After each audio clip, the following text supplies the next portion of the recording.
Quantas vezes você se pergunta: meu Deus, por que eu estou sofrendo tanto assim? E você chega a alguma resposta? Nem sempre. Nem sempre nós encontramos respostas para as causas do nosso sofrimento.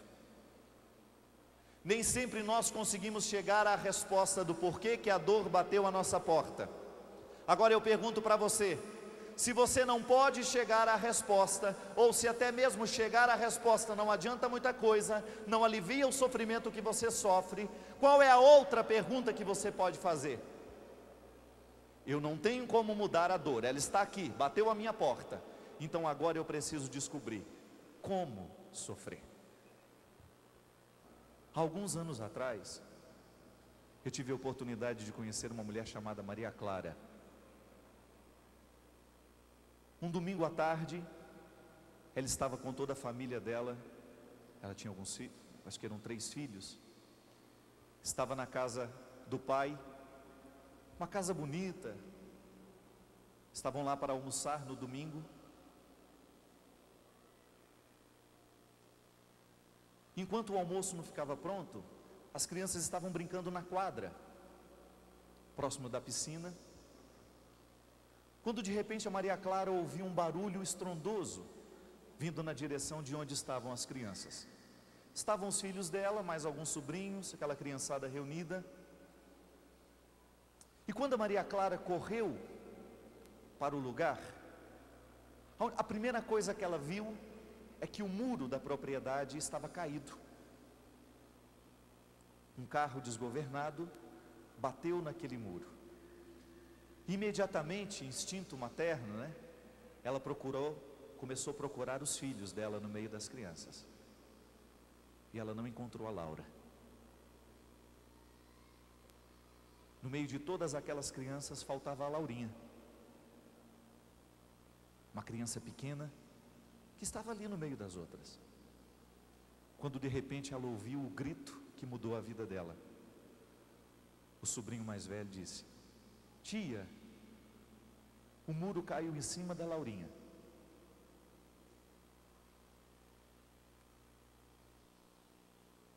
Uma fatalidade.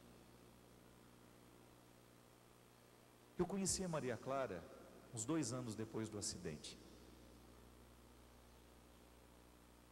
Depois daquele acontecimento, minha gente, a Maria Clara não sabia perguntar outra coisa na vida, senão: por que isso aconteceu com a minha filha? A Maria Clara ficou muda por um tempo, ela não conseguia falar. O trauma foi tanto que ela ficou muda, ela não conseguia conversar. Isso se estendeu por um tempo. E a morte da Laura representou na vida daquela mulher o nascimento de uma pergunta que não tomou conta da vida dela durante uns 2 anos. Ela não conseguia pensar outra coisa na vida senão: por quê? Por que mataram a minha filha de maneira tão trágica? Por que a minha vida foi modificada de maneira tão radical, retirando de mim um ser tão importante, a minha continuidade? E ela foi se alimentando daquela pergunta infértil. Ela foi se alimentando daquela pergunta absolutamente infértil: por quê? Por quê? Por quê? Por quê? E esse porquê não chegava nunca. Você já observou? Às vezes nós fazemos a mesma coisa. Uma coisa ruim acontece com a gente e você não para de pensar naquilo. Por quê? Por que comigo? Por que ele fez? Por que aconteceu?